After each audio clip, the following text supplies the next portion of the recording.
நீங்கள் பார்த்துக் கொண்டிருப்பது உங்கள் விஜய். ஸோ மேடி எப்போதுமே மேடியுடைய படங்களை பொறுத்த வரைக்கும் மியூசிக் அப்படின்னா ஒரு பெரிய ஸ்பேஸ் இருக்கும். அந்த எண்டெண்டு புன்னகையில தொடங்கி எல்லா விஷயத்துலையுமே. ஸோ அவர் வந்திருக்கிறதுனால I would like to start music category. Okay. அதில் ஃபர்ஸ்ட் பெஸ்ட் லிரிசிஸ்ட் அவார்ட் 2012ஆம் ஆண்டினுடைய சிறந்த பாடலாசிரியர் யார்? The nominees are Best Lyricist. The nominees are Dhanush Ponipo from 3,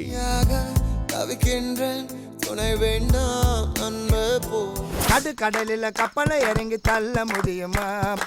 Ganabala Nadukadalala from Atakate, பின்னே கருவறைக்கு செல்ல முடியுமா? பெண்கள் மனதில் உள்ள ரகசியத்தை சொல்ல முடியுமா? ஒரு பாதி கதவு நீயடி, மறு பாதி கதவு நானடி. Nam Muthukumar for Orupadi Kadavu, இருந்தோம் சேர்த்து வைக்க காத்திருந்தோம்.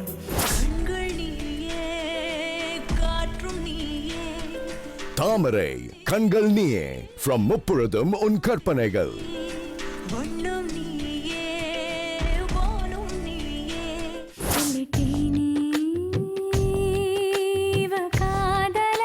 Yugabharati Solitale from Kumki,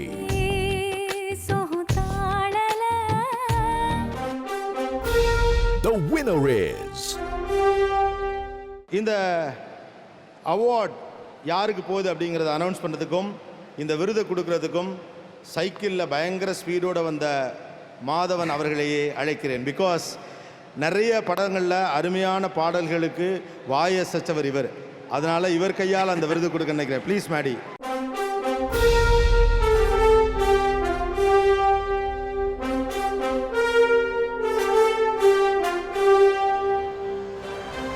The award goes to என்னோட மிக ஃபேவரட்டான ஒரு lyric writer Thamarai for Kangal நீயே.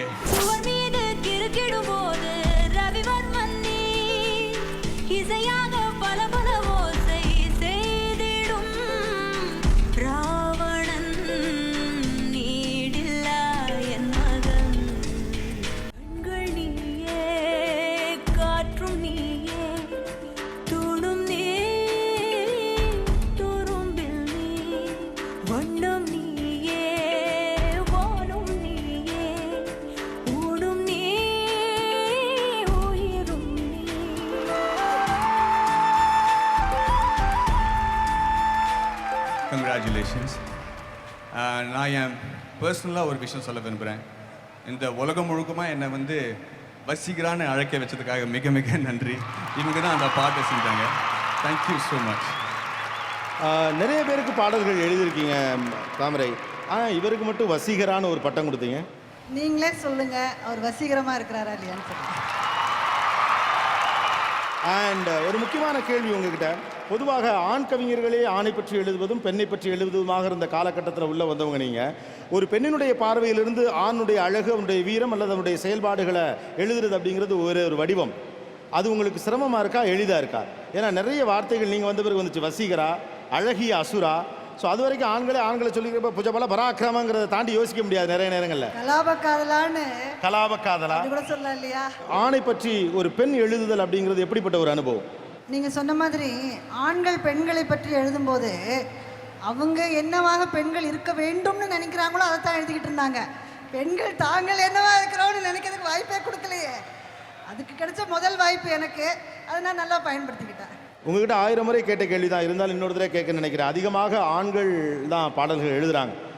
கன்சிஸ்டண்ட்டாக ஒரு பெண் கவிஞர் பாடலாசிரியராக வெற்றிகரமாக இருப்பது அப்படின்னு உங்களை குறிப்பிட்டு சொல்லலாம். அது ரொம்ப சிரமமாக இருக்கா?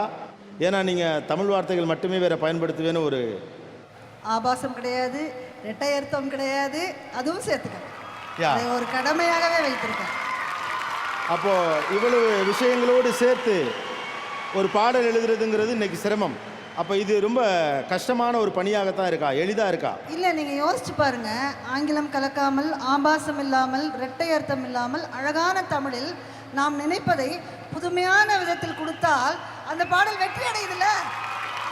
அதானே அதனுடைய ஃபார்முலா, சூத்திரம். அதுதானே ரொம்ப சந்தோஷம். நீங்கள் சொன்ன மாதிரி இரட்டையர்த்த வார்த்தைகள்லாம் இல்லாமல் முழுக்க முழுக்க தமிழிலேயே ரொம்ப மாடர்னாகவும் புதுவிதமான சிந்தனைகளோடும் கொடுக்கிற தாமரை அவர்களுக்கு மென்மேலும் பல விருதுகள் பெற விஜய் டிவி வாழ்த்துகிறது. நன்றி. நன்றி. நான் ஒரு சில வார்த்தைகள் சொல்ல விரும்புகிறேன். இது இந்திய திரைப்படத்துறையினுடைய 100வது ஆண்டுன்னு சொல்கிறாங்க. 100வது ஆண்டில் பார்க்கும் பொழுது இப்போ நான் பெற்ற விருதுக்கும் அதுக்குமான என்ன தொடர்பு அப்படின்னு பார்க்குறேன். ஒரு 100 ஆண்டுகளுக்கு முன்னே பேசாத படம், அப்புறம் பேசும் படம், அப்புறம் பாடுற படம், அப்புறம் விதவிதமாக பாடுற இப்படி பரிணாம வளர்ச்சியில் பார்த்தீங்கன்னா இதுவரை இந்திய சினிமாவிலேயே தாலாட்டு பாடல்களே ஆண்கள் தான் எழுதியிருக்கிறாங்க. நிஜ வாழ்க்கையில் நாங்கள் தாங்க தாலாட்டு பாடுறோம். நதியில் விளையாடி கொடியில் தலை சீவி நடந்த இளம் தென்றலேன்னு என்னையை வளர்த்தது ஒரு ஆண் தான். என்னை தாலாட்டு பாடி வளர்த்தாரு. நான் பிறந்த காரணத்தை நானே அறியும் முன்னே நீயும் வந்து ஏன் பிறந்தாய் செல்வ மகனேன்னு சொல்லி கேட்குறாரு. அதுக்கு மீறி ஒரு வார்த்தையே இல்லை. இப்போ என்னுடைய தாலாட்டை நான் எப்போ பாட போகிறேன்னு பார்த்துருக்கேன். இந்திய திரைப்படத்துறையின் 100வது ஆண்டில் தாங்க எனக்கு ஒரு தாலாட்டு பாடல் எழுத வாய்ப்பு கிடைச்சது. அந்த தாலாட்டு பாடலுக்காக இங்கே இன்றைக்கு எனக்கு இந்த விருது வாங்குறதுல நான் ரொம்ப மகிழ்ச்சி அடைகிறேன்.